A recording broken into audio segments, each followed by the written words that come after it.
من الشيطان الرجيم بسم الله الرحمن الرحيم يا أيها النبي إنا أرسلناك شاهدا ومبشرا ونذيرا وداعيا إلى الله بإذنه وسراجا منيرا آمنت بالله صدق الله العلي العظيم وصدق رسوله النبي الكريم ونحن على ذلك لمن الشاهدين والشاكرين والحمد لله رب العالمين. آج نیت کو نئے طرز پہ ڈھالا جس نے ڈگمگاتے ہوئے انصاف کو سنبھالا جس نے ہر برائی کو کیا دیش نکالا جس نے کر دیا مشرق و مغرب میں اجالا جس نے توحید انسان کو محبوب خدا کہتے ہیں اور نام سنتے ہیں تو سب سے اللہ جاتے ہیں. اللهم صل على سيدنا محمد وسلم بالقلوب ورضائها عافية الأبدان وشفائها نور الأبصار وضيائها صلى الله تعالى عليه وسلم. عزیزان وقار ہم اور آپ آج اس محفل میں نبی آخر الزمان فخر بنی آدم محسن انسانیت محسن کائنات حضور نبی کریم علیہ السلام کی بارگاہ میں خراج عقیدت پیش کرنے کے لیے حاضر آئے ہیں. اللہ رب القدیر ہماری حاضری کو اپنی بارگاہ میں قبول فرمائے اور اس مجلس میں بیٹھنے والے اور سننے والے حاضرین اور سامعین سب کی دلی جائز تمناؤں کو پروردگار عالم اپنی بارگاہ میں قبول و مقبول فرمائے. گفتگو سے قبل بارگاہ رسالت پاک صلی اللہ علیہ وسلم میں جو بھی اشعار بنا کریں. فضل رب العلا اور کیا چاہیے. فضل رب العلا اور کیا چاہیے. مل گئے مصطفیٰ اور کیا چاہیے. اور جن کے ہاتھوں میں ہے دامن مصطفیٰ ان کو روز جزا اور کیا چاہیے. جن کے ہاتھوں میں ہے دامن مصطفیٰ ان کو روز جزا اور کیا چاہیے. اور ہے سکندر ثنا خوان شاہ امم ہے سکندر ثنا خوان شاہ امم عزت و مرتبہ اور کیا چاہیے. سبحان اللہ. اور کیا چاہیے. بلغ العلا بکمالہ کشفت دجا بجمالہ حسنت جمیع بخصالہ صلوا علیہ وآلہ. جسے چاہا در پہ بلا دیا جسے چاہا اپنا بنا دیا. یہ بڑے کرم کے ہے فیصلے یہ بڑے نصیب کی بات. عزیزان باوقار ہم اور آپ آج حضور نبی کریم علیہ السلام کی بارگاہ میں خراج عقیدت پیش کرنے کے لیے حاضر آئے ہیں. ہم دیکھتے ہیں کہ اس مہینے کی 12 ربیع الاول کو 12ویں تاریخ کو حضور نبی کریم علیہ السلام دنیا فانی میں تشریف لاتے ہیں. آپ نبی کریم علیہ السلام سے بعثت سے پہلے کا آپ حالات کا جائزہ لیجیے. ان کو پڑھنے کی کوشش کیجیے سمجھنے کی کوشش کیجیے. آپ کو یہ معلوم ہوگا کہ نبی کریم علیہ السلام کی خلقت اور بعثت سے پہلے اس دنیا فانی کا نظام اتنا خراب تھا کہ اگر کسی کے درمیان جنگ ہو جاتی تھی تو چھوٹی چھوٹی باتوں کے جنگوں کے درمیان ہوتی تھی دونوں خاندانوں کے درمیان ہوتی تھی. تو تاریخ یہ بتاتی ہے کہ وہ جنگ صدیوں تک چلا کرتی. تو اگر کسی کے جانور کو مار دیتا تھا تو اس کے بنا پر لوگوں کے درمیان کتنا و فساد اور خوبیزی ہمیشہ برقرار رہتی تھی. لیکن جب نبی اکرم صلی اللہ علیہ وسلم اس دنیا فانی میں تشریف لے کر کے آئے تو نبی کریم علیہ السلام کے خطے میں اللہ رب العزت نے امت کو اور حضور نبی کریم علیہ السلام کے خطے میں لوگوں کے درمیان جو ضرورت تھی لوگوں کے درمیان جو عداوت تھی لوگوں کے درمیان جو نفرت تھی اس کا خاتمہ کر دیا اور جو بھائی بھائی کا آپ بھائی ماشاء سے محبت کرنے والا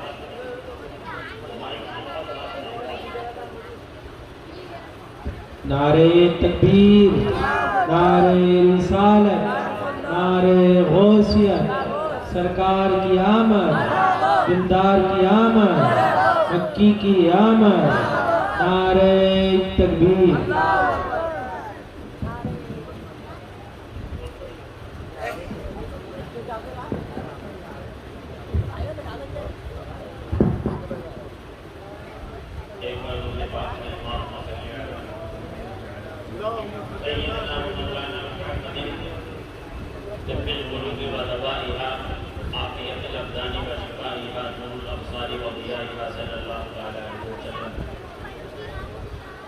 بڑی سنجیدگی اور حضور قلب کے ساتھ آپ حضور کو سماعت کریں اور حضور نبی کریم علیہ السلام جس بعثت کے لیے جس مقصد کے لیے دنیا پانی میں تشریف لائے تو اس مقصد کو سمجھنے کی کوشش کریں۔ ہم اپنی زندگی کا جائزہ لیں اور اپنی زندگی میں جھانک کر کے دیکھنے کی کوشش کریں تو ہمیں یہ معلوم ہوگا کہ ہماری زندگی اتنی گناہوں میں لت پت ہے۔ ہم چلتے پھرتے اٹھتے بیٹھتے سوتے جاگتے ہر وقت گناہوں کا ارتکاب کرتے رہتے ہیں، لیکن اس کے باوجود بھی آج ہماری گناہوں کی بنا پر پروردگار عالم عذاب نہیں نازل فرما رہا ہے تو معلوم ہے یہ نبی اعظم کا صدقہ ہے، یہ ان کی رحمت کا صدقہ ہے کہ اللہ رب العزت ہمارے گناہوں کو دیکھنے کے باوجود بھی ہمارے اوپر عذاب نہیں نازل فرماتا ہے بلکہ نظر کرم فرماتا ہے اور امت کو یہ سبق اور یہ درس اور یہ میسج دیتا ہے، اے میرے نبی کی امت اگر تم سے خطا ہو جائے تو کوئی حرج کی بات نہیں ہے، لیکن ایک مرتبہ اپنے اس آنکھوں سے اشک بہا کر کے میری بارگاہ میں حاضر ہو جاؤ۔ اگر تم میری بارگاہ میں حاضر ہو جاؤ گے تو یاد رکھو میں تمہارے اگلے پچھلے سارے گناہوں کو معاف کر دوں گا۔ یہ حضور نبی کریم علیہ السلام کا صدقہ ہے، ان کی تخلیق، ان کی بعثت کا صدقہ اور ثمرہ ہے۔ لیکن ہم دیکھتے ہیں اپنے معاشرے کے اندر کہ جب ربیع النور شریف کا مہینہ آتا ہے، جب سرکار کے عاشق سرکار دو عالم صلی اللہ علیہ وسلم کی عید میلاد پر تقریب کرتے ہیں، عید میلاد پر جلوس مناتے ہیں، عید میلاد پر جلسے کا انعقاد کرتے ہیں تو بعض لوگ یہ سوال کرتے ہیں تم جلسے میں اتنا پیسہ خرچ کرتے ہو، یہ جلسے میں پیسہ خرچ نہ کر کے کسی غریب کی شادی کر دو۔ وہ لوگ سوال یہ کرتے ہیں کہ تم ڈیکوریشن کرتے ہو، ڈیکوریشن نہ کرنے کی بنا پر بلکہ تم کسی غریب کی شادی کر دو۔ ہم ان سے یہ سوال کرتے ہیں کہ تمہیں یہ سوال صرف عید میلاد پر ہی کیوں سمجھ میں آتا ہے؟ اب تم 50 لاکھ کی گاڑی میں گھومتے ہو، 5 لاکھ کی گاڑی سے گھومو، 45 لاکھ غریبوں میں خرچ کر دو۔ تم بہترین محلات میں رہتے ہو، تم جھوپڑیوں میں رہو، ان محلات کو بیچ کر کے مسلمانوں کی مدد کر دو، کیونکہ ہم نبی کریم علیہ السلام کا میلاد بھی منائیں گے اور غریبوں کو کھانا بھی کھلائیں گے۔ ہم نبی کریم علیہ السلام کا میلاد بھی منائیں گے اور لوگوں میں امن، چین اور سکون کا پرچار بھی کریں گے۔ آپ دیکھیے آگے سوال کیا جاتا ہے کہ جب 2 عیدیں ہیں تو یہ عید کہاں سے آ گئی؟ عید میلاد النبی صلی اللہ علیہ وسلم کا مقصد کیا ہے؟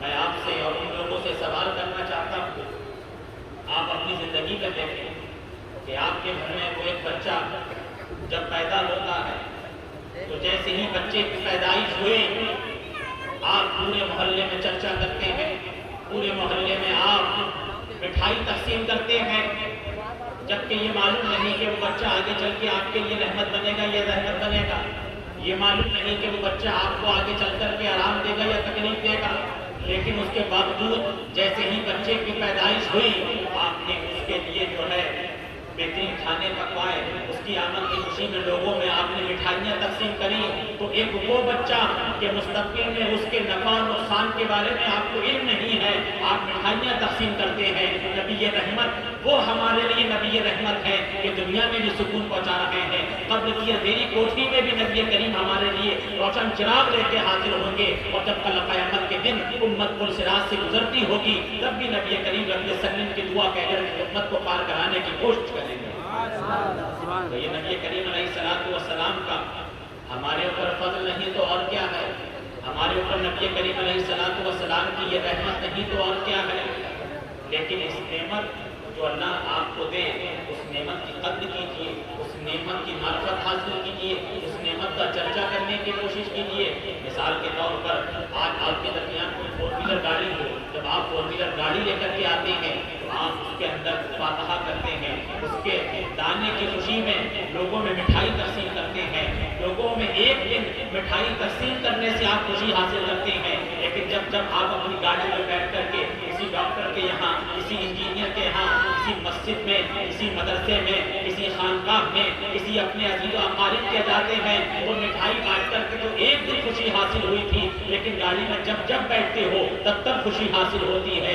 میں کہنا یہ چاہتا ہوں کہ نبی کریم علیہ السلام کا میلاد منا کر کے تو تمہیں ایک دن خوشی حاصل ہوئی ہے، لیکن نبی نے جیسا کیا ہے ویسا کرنے والے بن جاؤ، ہر دن عید میلاد ہو جائے گی۔ نبی جیسا بولے تھے ویسا بولنے والے بن جاؤ، ہر دن تمہارے لیے عید میلاد ہو جائے گی۔ نبی کریم نے جیسا لوگوں کے ساتھ اخلاق حسنہ کی تعلیم اور تکمیل کی تھی، آپ ویسا کرنے والے بن جائیے، ہر دن عید میلاد کا دن بن جائے گا۔ نبی کریم نے جیسے چھوٹوں پہ شفقت کی تھی اور بڑوں کی عزت کی تھی، ویسے ہی آپ اگر چھوٹوں پہ شفقت کرنے والے اور بڑوں کی عزت کرنے والے بن جائیں تو ان کی یہ دن، وہ لمحہ، وہ وقت عید میلاد کا بن جائے گا۔ تو نعمت تو آپ کو ایک دن ملتی ہے، لیکن جو لوگ نعمت سے فائدہ اٹھاتے ہیں، ہر دن ان کے لیے خوشی کا دن ہوتا ہے، تو صرف اس عید میلاد کی 12 ربیع النور کو آپ عید میلاد نہ بنائیں، بلکہ نبی کریم کی سیرت کی طرح چلنا شروع کر دیں، نبی کے کہنے کی طرح کہنا شروع کر دیں، نبی کے دیکھنے کی طرح دیکھنا شروع کر دیں۔ آپ کا دیکھنا عید میلاد ہو جائے گا،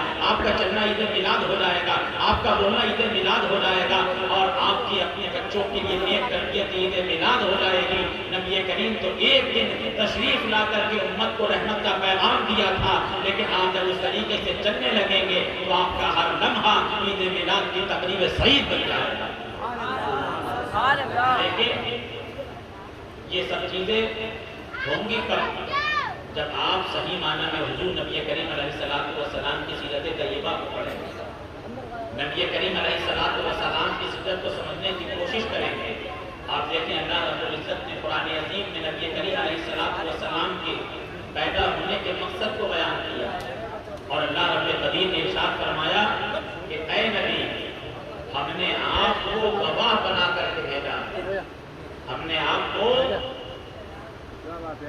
گواہ بنا کر کے بھیجا ہے۔ نبی کریم علیہ السلام کس بات پہ گواہ ہے؟ دنیا کے امور کے لیے نبی کریم آخرت کے امور پہ گواہ ہے، اور آخرت کے امور پہ دنیا میں گواہ ہے۔ جنت آخرت کی چیز ہے، دوزخ آخرت کی چیز ہے، میزان آخرت کی چیز ہے، پل صراط آخرت کی چیز ہے۔ تو نبی کریم علیہ السلام نے ان امور کی ہمیں دنیا میں بشارت دی کہ اللہ نے جنت بنائی ہے نیکوں کے لیے، جہنم بنائی ہے بدکاروں کے لیے، پل صراط بنایا ہے گزرنے کے لیے، میزان عمل بنایا ہے تولنے کے لیے۔ اور اس امت اور اس جہان کی گواہی نبی کریم آخرت میں دیں گے۔ کیا گواہی؟ کہ تمام انبیاء آئے، تمام انبیاء نے اپنی امموں کو، اپنی امتوں کو اللہ کی وحدانیت کا پیغام دیا، اپنی امت کو جہنم سے ڈرانے کی کوشش کری اور جنت کی خوشخبری دی۔ اس بات کی خوشخبری اور اس بات کی گواہی کل قیامت کے دن اللہ کے نبی کل قیامت میں دیں گے۔ ایک تو معنی یہ ہوا کہ نبی کریم علیہ السلام کیا بن کر کے آئے ہیں؟ گواہ بن کر کے آئے ہیں، اور دوسرے اللہ کے نبی صلی اللہ علیہ وسلم اللہ کی وحدانیت میں گواہ بن کر کے آئے ہیں۔ کیسے گواہ بن کر کے آئے ہیں؟ کہ کوئی سورج کو پوجنے لگا، کوئی چاند کو پوجنے لگا، کوئی شجر و قمر کو پوجنے لگا، کوئی حجر و شجر کو پوجنے لگا، لیکن نبی کریم علیہ السلام نے اپنی امت کو یہ درس دیا، نہ سورج پوجنے کے قابل ہے، نہ چاند پوجنے کے قابل ہے، نہ حجر و شجر پوجنے کے قابل ہے، نہ درخت پوجنے کے قابل ہے، نہ زمین پوجنے کے قابل ہے، نہ دریا پوجنے کے قابل ہے، بلکہ اگر کسی کی عبادت کی جائے اور عبادت کا کوئی مستحق ہے تو وہ پروردگار عالم ہے، وہ رب العالمین ہے، للہ الواحد القہار ہے، وہ رحمان و رحیم ہے، وہ قہار و جبار ہے، کہ جس کی عبادت کی جائے گی۔ تم جن کی عبادت کرتے ہو یہ عبادت کے مستحق نہیں ہے، کیونکہ ان کو بھی سب پروردگار عالم نے ہی پیدا کیا ہے۔ لیکن یہ پیغام عام کیسے ہوا؟ آپ دیکھیں کہ نبی کریم علیہ السلام سے پہلے بہت سارے انبیاء کرام تاریخ میں آتا ہے 1,24,000 کل کم و بیش انبیاء کرام تشریف لائے 1,24,000 اور بعض روایت میں آتا ہے کہ 2,24,000 انبیاء کرام تشریف لائے. لیکن جب نبی کریم سے پہلے حضرت عیسیٰ علیہ السلام جب آئے اور ان کے درمیان اور نبی کریم علیہ السلام کے درمیان تقریباً 500 سال کا فاصلہ رہا. ان 500 سالوں میں کوئی نبی نہیں آیا, کوئی پیغام دینے کے لیے نہیں آیا. جب ایک وقت میں 2 نبی ہوتے تھے, 4 نبی ہوتے تھے, 10 نبی ہوتے تھے, تو قوم اتنی بگڑ چکی تھی. لیکن جب یہ 500 سال کا عرصہ ہو گیا, کوئی نبی نہیں آیا, کوئی کتاب نہیں آئی, تو امت کتنی بگڑ چکی ہوگی. لوگ جس چیز سے فائدہ حاصل کرتے تھے اس کی تعظیم کرتے تھے, پھر تعظیم کرنے کے بعد اس کی عبادت کرتے تھے. کسی نے دیکھا کہ سورج سے روشنی ملتی ہے, لوگ اس کی عبادت کرنے لگے. کسی نے دیکھا کہ چاند سے چاندنی ملتی ہے, لوگ اس کی عبادت کرنے لگے. کسی نے دیکھا کہ درخت سے ہمیں پھل ملتے ہیں, لوگ اس کی عبادت کرنے لگے. کسی نے دیکھا کہ پتھر سے ہمیں کھڑنے لگا دے تو مضبوطی ملتی ہے, تو لوگ اس کی عبادت کرنے لگے. کسی نے دیکھا کہ پانی ہم جب پیتے ہیں تو پیاس بجھ جاتی ہے, لوگ اس کی عبادت کرنے لگے. لیکن جب عرب کی دھرتی پہ لوگوں نے آمنہ کے لال کو دیکھا, اور وہ لوگ جو پانی کو چمتکار مانتے تھے, جو سورج کو نمسکار کرتے تھے, انہوں نے دیکھا کہ ہم پتھر کو تو اس لیے پوچھتے تھے یہ مضبوط ہے, لیکن نبی رحمت تو وہ ہے کہ جو زبان سے کہہ دے تو پتھر کلمہ پڑھنے لگتے ہیں. ہم تو چاند کو پوچھتے تھے, نبی رحمت تو وہ ہے کہ اپنی انگلی کا اشارہ کرتے ہیں تو چاند کے 2 ٹکڑے ہو جاتے ہیں. ہم تو سورج کی عبادت کرتے تھے, نبی رحمت تو وہ ہے کہ اگر سورج کو اشارہ کرتے تو سورج پلٹ آتا ہے. ارے ہم تو درخت کی پوجا کرتے ہیں, نبی رحمت تو وہ ہے کہ جب نبی رحمت درخت کو بلاتے ہیں تو درخت ان کے قریب آ جاتا ہے. جب نبی رحمت درخت کے پاس سے گزرتے ہیں تو وہ ان کو سلام کرتا ہے. ارے ہم تو پانی کی پوجا کرتے ہیں, نبی کریم تو وہ ہے کہ جو پانی کے مصلی بچھا کر کے نماز پڑھتے ہیں. نبی کریم تو وہ ہے کہ جن کے کہنے پر پانی چلتا بھی ہے اور پانی رکتا بھی ہے. لوگوں نے سمجھا ان سے زیادہ شکتیشالی انسان پتھر نہیں, سورج نہیں, چاند نہیں, بلکہ انسان ہے. اب جب ساری انسانیت اللہ کے قدم میں, اللہ کے نبی کے قلبوں میں جھک جاتی تھی, تو نبی کریم کبھی اس کو ظہر میں لے جا کے, کبھی عصر میں لے جا کے, کبھی مغرب میں لے جا کے, کبھی عشاء میں لے جا کے, کبھی فجر میں لے جا کے اپنے رب کی بارگاہ میں جھکا دیتے تھے, اور اس انسانیت سے کہتے تھے اے انسان جو تم معبودان باطلہ کی پوجا کرتے ہو یہ ان کے مستحق نہیں ہے, بلکہ مستحق وہ ہے جس نے ساری کائنات کو پیدا کیا ہے, اور وہ کوئی اور نہیں بلکہ وہ رب العالمین ہے, وہ رحمان اور رحیم ہوا کرتا. تو ایک تو نبی کریم علیہ السلام کا گواہ بننے کا مطلب یہ ہوا اللہ کے نبی امت کے لیے اللہ کی وحدانیت کی طرف سے گواہ بن کر کے آئے تھے. اور تیسرا مطلب اس گواہ ہونے کا یہ ہے کہ آپ یہ بتائیے گواہ کس کو مانتے ہیں جو موقع پہ حاضر رہا.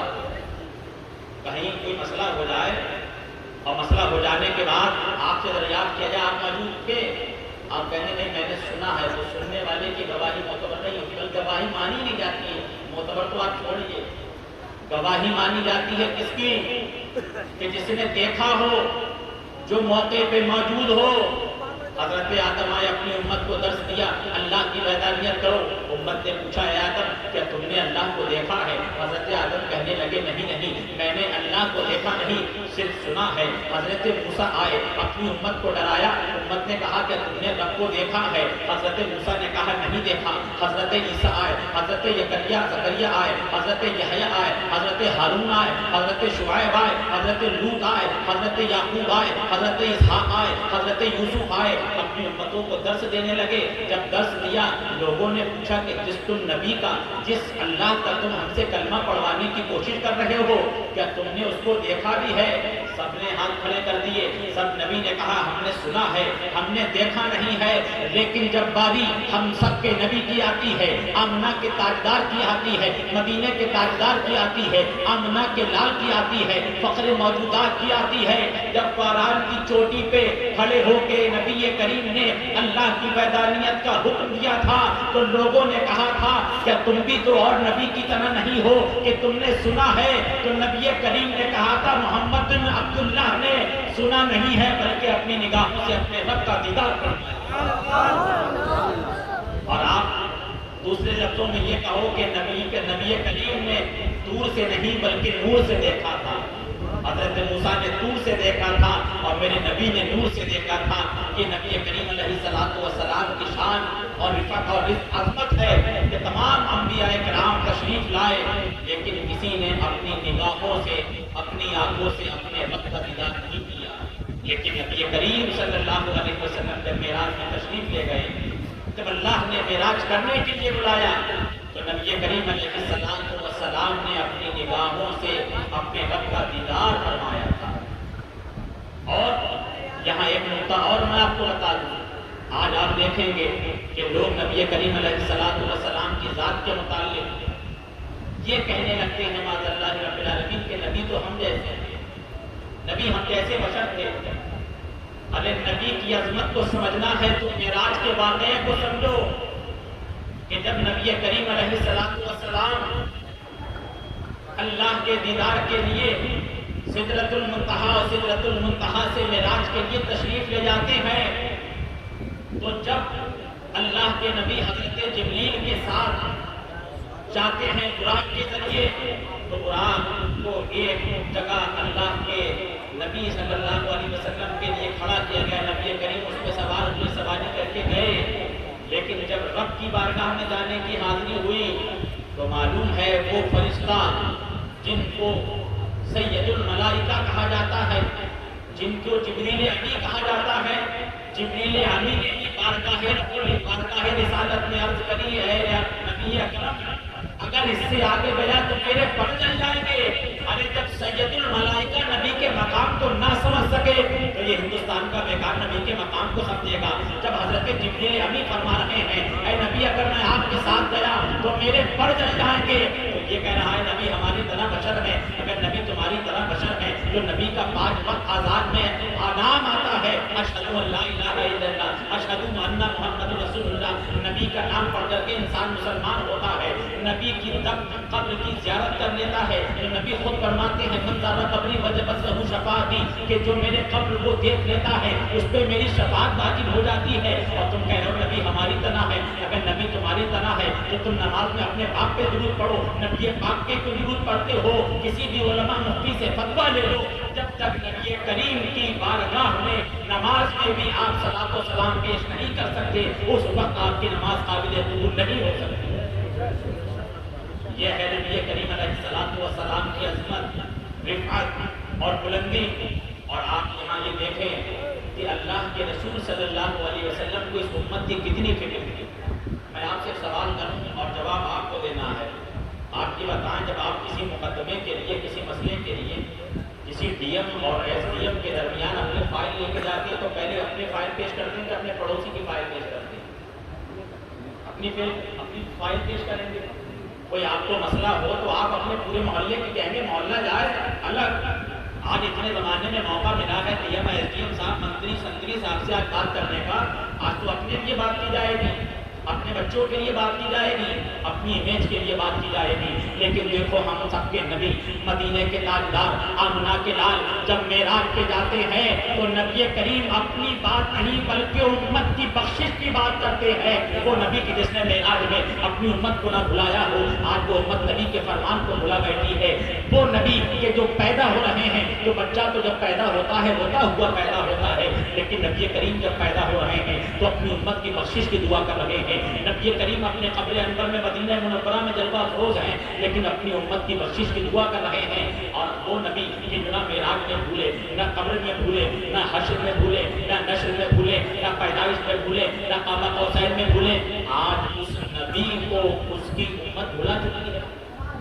اگر آپ نے نبی کریم علیہ السلام کے احوال کو بلایا کہ نہیں بلایا, نبی کریم علیہ السلام کی سنتوں کو بلایا کہ نہیں بلایا, نبی کے اقوال کو بلایا کہ نہیں بلایا, یہ انہی سب باتوں کا نتیجہ ہے. فاضل بریلوی علیہ الرحمٰن نے بہت پہلے ارشاد فرمایا تھا کہ ان کے جو ہم غلام تھے خلق کے پیشوا رہے, ان کے جو ہم غلام تھے خلق کے پیشوا رہے, ان سے پھرے جہاں پھرا آئی کبھی وقار میں.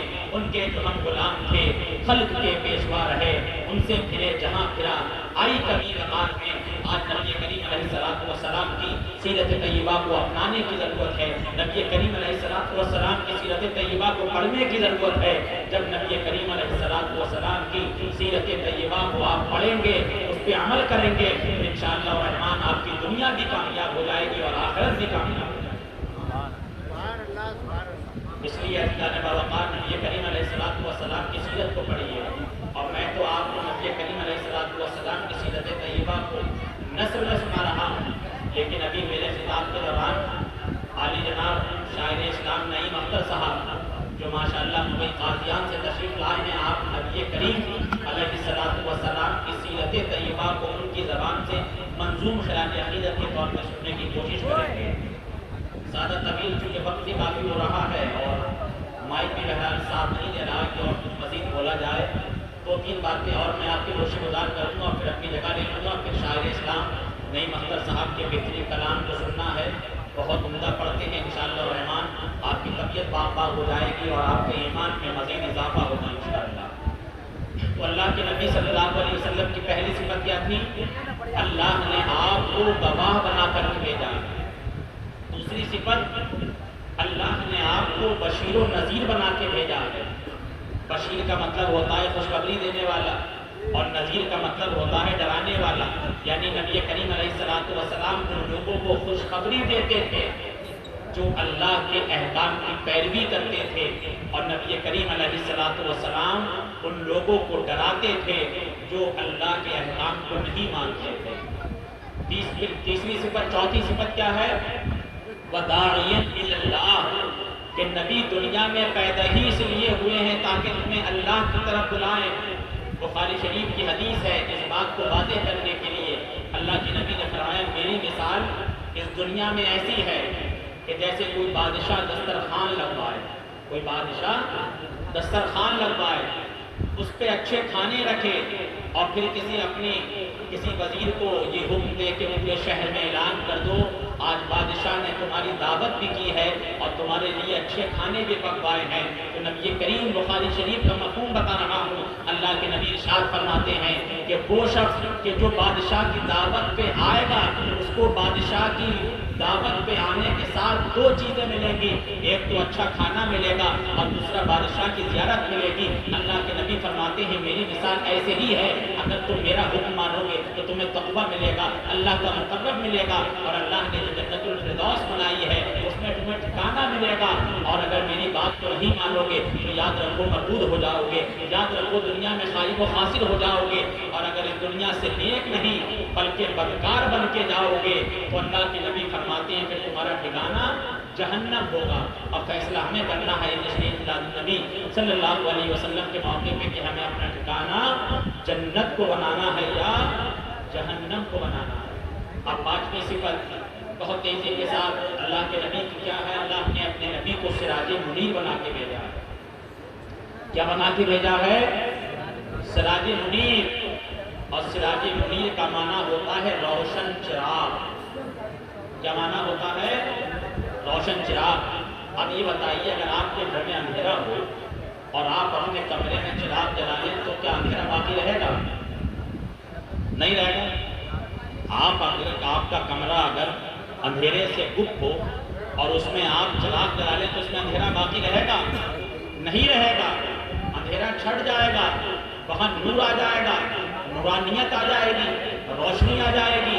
اللہ نے نبی کریم کو سراج منیر اس لیے بنا کے بھیجا ہے تاکہ لوگ چلیں تو یہ نبی کریم علیہ السلام کی چراغ سے روشنی حاصل کریں کہ ہمیں چلنا کیسے ہے، ہمیں بولنا کیسے ہے، ہمیں کھانا کیسے ہے، ہمیں پینا کیسے ہے، ہمیں رہنا کیسے ہے، ہمیں سونا کیسے ہے، ہمیں جینا کیسے ہے، ہمیں مرنا کیسے ہے. نبی کریم کو اللہ نے سراج منیر بنا کر بھیجا ہے، ایک روشن چراغ بنا کے بھیجا ہے. اور جس کے پاس روشنی ہوتی ہے اس کے پاس کوئی گمراہی نہیں ہوتی، اس کے پاس روشنی ہوتی ہے اس کے پاس اندھیرا نہیں ہوتا.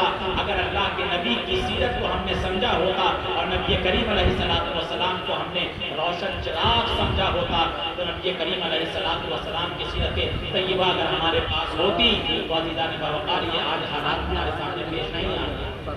لیکن کہ آپ اپنی زندگی سے سوال کرنے کی کوشش کریں کہ نبی کریم علیہ السلام کے سیرت، نبی کریم علیہ السلام کی سنتیں، نبی کریم علیہ السلام کا اخلاق، نبی کریم علیہ السلام کا کردار آج ہمارے درمیان موجود ہے۔ آپ میں سے ہر شخص اپنی زندگی سے سوال کرنے کی کوشش کرے کہ کتنا نبی کا ایمان، کتنا نبی کا جذبہ، کتنی نبی کی سیرت، کتنا نبی کا کیریکٹر، کتنا نبی کا کردار ہمارے درمیان موجود ہے۔ آج ہماری صورتحال تو اتنی خراب ہو چکی ہے کہ آج ہمارے پاس نبی کریم علیہ السلام کا اخلاق تک موجود نہیں ہے۔ نبی کریم کا اخلاق کریمانہ کیسا اخلاق تھا نبی کریم کا کہ ایک یہودی شخص اللہ کے نبی صلی اللہ علیہ وسلم کی بارگاہ میں آتا ہے، اور آنے کے بعد سرکار اس وقت مال غنیمت کو تقسیم فرما رہے تھے۔ اس نے دیکھا کہ نبی کریم اپنے صحابہ کو مال غنیمت تقسیم کر رہے ہیں۔ اس نے سرکار دو عالم صلی اللہ علیہ وسلم کے کندھے پہ ایک سخت چادر پڑی ہوئی تھی، اس نے کہا، اور کھینچتے ہوئے سرکار کو اس نے بہت زیادہ سخت کلمات کہے، اور جب نبی کریم کے کاندھے سے اس نے وہ چادر کو کھینچا تو نبی کریم کے کاندھے مبارک سے خون بہنے لگا۔ صحابہ اس کو مارنے کے لیے، ختم کرنے کے لیے کھڑے ہو گئے، لیکن اللہ کے نبی نے اپنے ہاتھ سے ان صحابہ کو روک دیا، اور نبی کریم نے اس کو مال عطا کیا۔ کس کو؟ ایک نان مسلم کو مال عطا کیا۔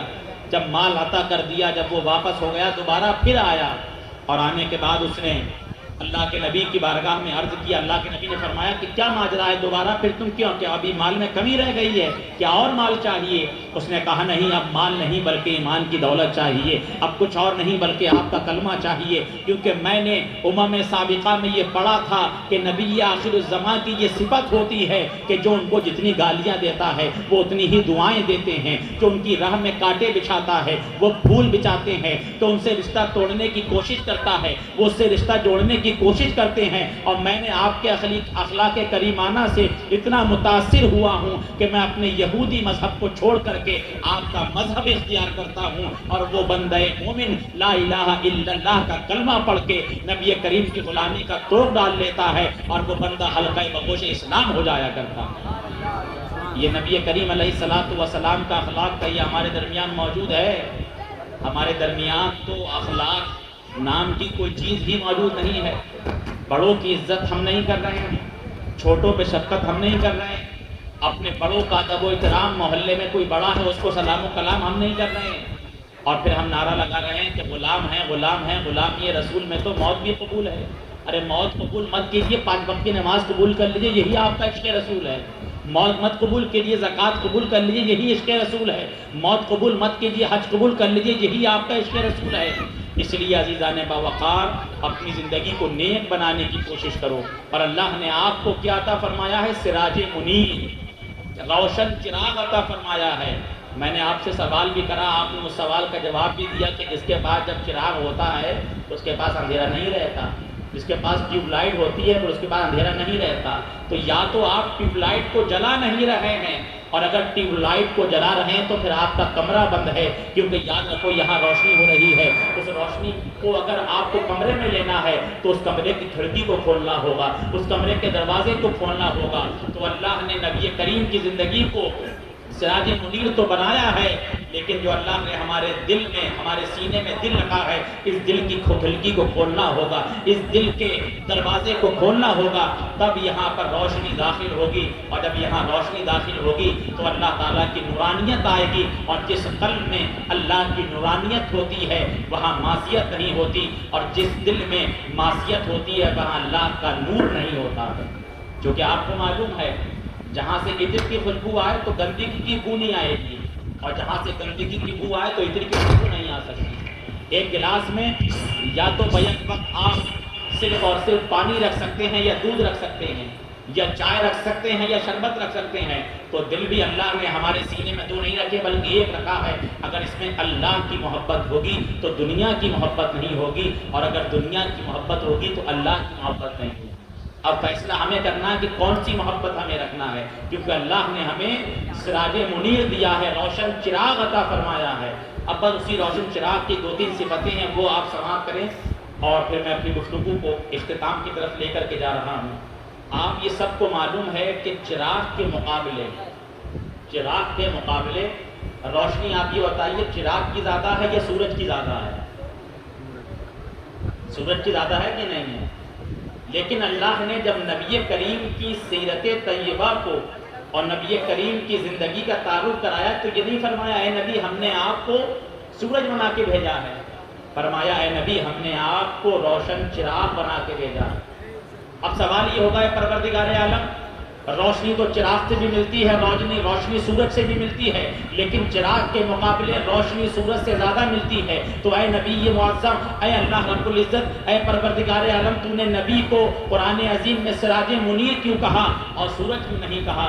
تو آپ جب مفسرین کو پڑھیں گے، جب آپ حکماء کو پڑھیں گے تو آپ کو یہ معلوم ہوگا اور آپ اپنی زندگی سے خود دیکھتے ہیں کہ وہ سورج کہ روشنی تو خوب دیتا ہے، لیکن یہ سورج کی روشنی اور سورج کی گرماہٹ جاڑوں میں بڑی اچھی لگتی ہے، لیکن گرمی میں بھاگتے ہیں آپ 8 بجے تک 9 بجے تک 10 بجے تک یہ سورج بڑا اچھا لگتا ہے، لیکن جیسے ہی 12 1 2 بجتے ہیں آپ اس سورج سے بچنے لگتے ہیں، کنارہ کرنے لگتے ہیں، ہٹنے لگتے ہیں، تو نبی کریم علیہ السلام کو اللہ نے سورج بنا کے نہیں بلکہ سراج منیر بنا کے بھیجا ہے، کیونکہ سورج ایک وقت کے لیے اگر ہمیں آرام دیتا ہے تو دوسرے وقت میں تکلیف بھی دیتا ہے، لیکن ہمارا سراج منیر جو ہوتا ہے، جو ہمارا روشن چراغ ہوتا ہے، وہ ہمیں کبھی تکلیف نہیں دیتا۔ اس لیے نبی کریم علیہ السلام کو اللہ نے سراج منیر بنا کے بھیجا ہے۔ نبی کریم پوری دنیا کے لیے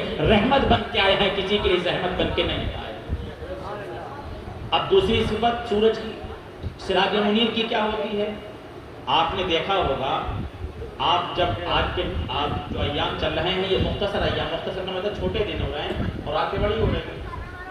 آپ میں سے جب کوئی شخص اپنے بچوں کو کسی اسکول کے ایڈمیشن کے لیے، کوئی کسی کو ہاسپٹل کے لیے، یا آپ میں سے جو شخص کڑھائی کرتے ہیں، یہ جو کام کرتے ہیں، یہ جو پود لگاتے ہیں، آپ کا کام مکمل ہو یا نہ ہو، جب سورج کے ڈوبنے کا ٹائم ہو جاتا ہے، سورج ڈوبنے لگتا ہے، آپ جنگل میں ہوں، آپ سفر میں ہوں، موٹر سائیکل کی آپ کی لائٹ خراب ہو، سامنے کا جگہ نہیں دکھ رہی ہو، لیکن سورج کے جب ڈوبنے کا ٹائم ہو گیا تو وہ ڈوبنا شروع ہو جاتا ہے، لیکن اپنا جو چراغ ہوتا ہے وہ بجھانے سے بجھتا ہے، اپنے آپ نہیں بجھتا ہے۔ اس لیے اللہ نے نبی کریم کو سورج نہیں بلکہ سراج منیر بنا کے بھیجا ہے، کہ سورج کی طرح نبی نہیں ہے کہ کبھی انسان کا ساتھ دے اور کبھی انسان کا ساتھ نہ دے، بلکہ نبی کریم کو سراج منیر ہے کہ بولنا کیسا ہے یہ نبی نے بتایا، چلنا کیسا ہے یہ نبی نے بتایا، کھانا کیسے شروع کرنا ہے یہ نبی نے بتایا، اختتام کے کیسا کرنا ہے یہ نبی نے بتایا، بچوں کی تربیت کیسا کرنا ہے یہ نبی نے بتایا، اپنے بڑوں کی عزت کرنا ہے یہ نبی نے بتایا، چھوٹوں پہ شفقت کیسا کرنا ہے یہ نبی نے بتایا، معاشرے میں کیسا رہنا ہے یہ نبی نے بتایا، پڑوسی کا حق ادا کرنا ہے یہ نبی نے بتایا۔ نبی کریم نے سورج کی طرح ہمیں کبھی پکڑا اور کبھی چھوڑا نہیں، بلکہ زندگی میں ہر جگہ پکڑے ہوئے ہیں، اور اس پکڑنے کی حالت یہ ہے کہ جب پیدا ہو رہے ہیں تب بھی امت کی مغفرت کی دعا کر رہے ہیں، اور جب معراج پہ جا رہے ہیں تب بھی نبی کریم صلی اللہ علیہ وسلم اپنی امت کی مغفرت کی دعا فرما رہے ہیں۔ پھر تیسری چیز آپ نے دیکھا ہوگا، آپ میں سے جو لوگ سبھی لوگ موجود ہیں، یہ بتائیے یہ سورج جو ڈوبتا ہے یہ وہی ہے یا بار بار نکلتا ہے؟ یہ سورج ایک ہی ہے یا جب سے دنیا بنی ہے؟ بھئی یہ ہے کہ سورج رات کو چھپتا ہے اور صبح کو پھر نکل آتا ہے، وہ دو سورج نہیں ہوئے۔ میرے پاس کوئی چیز ہے میں بار بار پہنوں اتاروں تو وہ چیز دو نہیں ہو سکتی، وہ ایک ہی چیز ہوگی۔ لیکن چراغ کی روشنی اور چراغ کی کوالٹی صفت یہ ہوتی ہے کہ سورج ہے تو جب سے دنیا بنی تب سے، لیکن سورج نے کوئی اپنا نائب پیدا نہیں کرا، سورج نے کوئی اپنا خلیفہ پیدا نہیں کرا، لیکن چراغ ایک ایسا اپنے آپ میں بردباری اور تحمل رکھتا ہے کہ چراغ خود بھی جلتا ہے، دوسروں کو بھی جلاتا ہے، خود بھی روشنی دیتا ہے، دوسروں کو بھی روشنی دیتا ہے۔ تو نبی کریم نے ہمیں صرف تنہا نہیں چھوڑا، بلکہ نبی نے اپنے سینے سے صحابہ کو لگایا، ان کو روشن کر دیا، صحابہ نے اپنے سینے سے تابعی کو لگایا، ان کو روشن کر دیا، تابعی نے اپنے سینے سے تابعی کو لگایا، ان کو روشن کر دیا، انہوں نے غوث اعظم کو روشن کر دیا، انہوں نے مخدوم اشرف کو روشن کر دیا، انہوں نے خواجہ معین الدین چشتی کو روشن کر دیا، انہوں نے حضرت نظام الدین اولیاء کو روشن کر دیا، انہوں نے سرکار صابر پاک کو روشن کر دیا، انہوں نے سرکار شاہ جی میاں کو روشن کر دیا، انہوں نے فاضل بریلوی کو روشن کر دیا، بلکہ یہ سلسلہ چل رہا ہے اور قیامت تک چلتا رہے گا۔ سورج آج دنیا سے ہے اور قیامت تک رہے گا، کوئی اپنا خلیفہ چھوڑ کے نہیں گیا، لیکن سراج منیر وہ روشن چراغ ہوتا ہے جو خود بھی جلتا ہے اور اپنے سینوں سے دوسرے چراغوں کو پیدا کرتا ہے۔ تو نبی کریم صلی اللہ علیہ وسلم نے ہمیں تنہا نہیں چھوڑا سورج کی طرح کہ سورج ایک ہی ہے، کوئی خلیفہ پیدا نہیں کرا، لیکن چراغ کی یہ صفت اور کوالٹی ہے کہ چراغ خود بھی جلتا ہے، اپنے سینے سے دوسرے کو جلاتا ہے، دوسرا تیسروں کو جلاتا ہے، تیسرا چوتھے کو جلاتا ہے۔ جتنے چراغ جلتے چلے جاتے ہیں اتنی روشنی بڑھتی چلی جاتی ہے۔ ایک چوتھی صفت چراغ کی کیا ہے؟ چراغ کی چوتھی صفت کہ آپ نے دیکھا جب آپ اپنے گھر میں چراغ جلا کر کے رکھ دیں تو آپ بھلے سے سو جائیں، آپ آرام کر رہے ہیں، آپ تھکے ہوئے ہیں، لیکن وہ چراغ آپ کا بھلے سے ٹمٹما رہا ہے، لیکن آپ کے گھر کو روشن کیے ہوئے ہے۔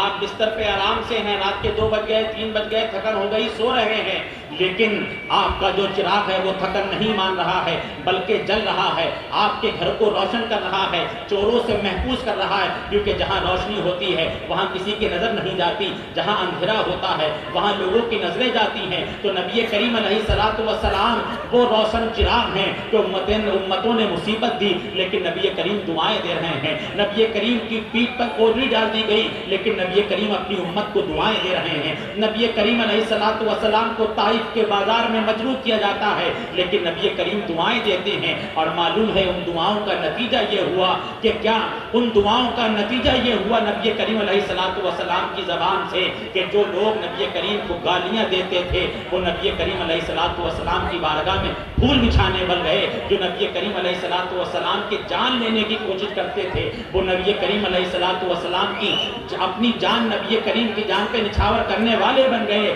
اور اسی لیے کسی شاعر نے کہا تھا کہ کیا نظر تھی جس نے مردوں کو مسیحا کر دیا، کیا نظر تھی جس نے مردوں کو مسیحا کر دیا۔ نبی کریم علیہ الصلوۃ جو خود نہ تھے راہ پہ غیروں کے ہادی بن گئے۔ صحابہ کون تھے جو خود ہدایت پہ نہ تھے، لیکن جب نبی کے سینے سے سینہ ملایا، نبی کی سیرت سے سیرت ملائی، نبی کے چہرے سے چہرہ ملایا، نبی کی ادا سے ادا ملائی، نبی کے کردار سے کردار ملایا، نبی کے کیریکٹر سے کیریکٹر ملایا، تو خود نہ تھے راہ پہ غیروں کے ہادی بن گئے۔ کیا نظر تھی جس نے مردوں کو مسیحا کر دیا۔ یہ نبی کریم علیہ الصلوۃ والسلام کی نظر کیمیا کا اثر تھا کہ وہ صحابہ جو اونٹوں کو چراتے تھے، وہ صحابہ جو بکریوں کو چراتے تھے، آج جب صحابہ اللہ کے رسول پہ ایمان لے آتے ہیں تو صرف بکریوں کو چرانے والے نہیں، اونٹوں کو چرانے والے نہیں، بلکہ دنیا پہ حکمرانی کرنے والے بن جاتے ہیں۔ اسی لیے عزیزان باوقار نبی کریم علیہ الصلوۃ والسلام کی زندگی کا سارا فلسفہ شاعر مشرق ڈاکٹر اقبال نے ایک شعر کے اندر کہہ دیا کہ کی محمد سے وفا تو نے تو ہم تیرے ہیں، کی محمد سے وفا تو نے تو ہم تیرے ہیں، ارے یہ جہاں چیز ہے کیا لوح و قلم تیرے ہیں۔ اگر نبی کریم علیہ الصلوۃ والسلام سے وفاداری، ان سے عہد و پیمان پہ کھرے اترے ہو تو پھر اللہ رب العزت تمہیں لوح بھی دے دے گا، اللہ تمہیں قلم بھی دے دے گا، اور پھر تم اپنی زندگی کو اس طریقے سے بناؤ کہ خودی کو کر بلند اتنا کہ ہر تقدیر سے پہلے خدا بندے سے خود پوچھے بتا تیری رضا کیا ہے۔ جب آپ نبی کریم کی غلامی کا توق اپنی گردن میں ڈال لو گے تو قوم اور یہ دنیا آپ کو اپنا امام بنا لے گی۔ آج آپ کو جو امام نہیں بنایا جا رہا ہے اس کی وجہ یہی ہے کہ آپ نے نبی کریم علیہ الصلوۃ والسلام کے اخلاق کریمانہ کو چھوڑ دیا ہے، نبی کی سیرت کو چھوڑ دیا ہے۔ اس لیے عزیزان باوقار اس عید میلاد النبی صلی اللہ علیہ وسلم کے موقع پہ یہ عہد کرو، یہ وعدہ کرو، یہ عزم مصمم کرو کہ آج سے ہم اپنی زندگی کو ویسا نہیں گزاریں گے جیسا پہلے گزارتے تھے۔ اب ہم اپنے نبی کی زندگی پڑھ کر کے سمجھ کر کے ایسا گزارنے کی کوشش کریں گے کہ جب کہیں سے گزریں گے تو ہم کہ ہمارے کیریکٹر، ہمارے کردار کو دیکھ کر کے سامنے والا یہ نہیں کہے گا یہ مسلمان آ رہا ہے، بلکہ کہے گا محمد رسول اللہ کا سراپا دین اور اسلام آ رہا ہے۔ لیکن یہ صفت جب ہم اپنے اندر پیدا کریں گے تبھی اس کا اظہار خیال کر سکتے ہیں۔ اس لیے عزیزان وقار اللہ کی بارگاہ میں دعا کریں کہ مولا کریم کہنے سے زیادہ عمل کی توفیق عطا فرمائے، اور مولا قال سے لے جا کر کے ہم سب کو حال کی طرف لے جانے کی توفیق اور رفیق عطا فرمائے۔ شاعر نے بڑے دردمندانہ طریقے سے امت کا فرض کفایہ کے طور پہ نبی کریم علیہ الصلوۃ والسلام کی بارگاہ میں ایک اشعار کہے تھے کہ یا رسول اللہ چھوڑ کے آپ کا دامن رحمت آقا ہم سے بھول ہوئی، چھوڑ کے آپ کا دامن رحمت آقا ہم سے بھول ہوئی، کھو دی اپنی قدر و قیمت آقا ہم سے بھول ہوئی، اور یا رسول اللہ صلی اللہ علیہ وسلم بن گئے سیم و زر کے بندے، تن کے اجلے من کے گندے، لٹ گئی ہم سے فخر کی دولت، آقا ہم سے بھول ہوئی۔ اور یا رسول اللہ صلی اللہ علیہ وسلم دنیا کے ٹھکرائے ہوئے ہیں، دنیا کے ٹھکرائے ہوئے ہیں، تیرے در پہ آئے ہوئے ہیں، کھول دے اپنا باب رحمت، آقا ہم سے بھول ہوئی، کھول دے اپنا باب رحمت، آقا ہم سے بھول ہوئی۔ وَأَقُولُ قَوْلِي هَذَا أَسْتَغْفِرُ اللَّهَ لِي وَلَكُمْ وَلِسَائِرِ الْمُؤْمِنَاتِ إِنَّهُ هُوَ الْغَفُورُ الرَّحِيمُ أَسْتَغْفِرُ اللَّهَ رَبِّي مِنْ كُلِّ ذَنبٍ وَأَتُوبُ إِلَيْهِ وَأَقُولُ لَا إِلَٰهَ إِلَّا اللَّهُ مُحَمَّدٌ رَسُولُ اللَّهِ صلی اللہ تعالی علیہ وسلم۔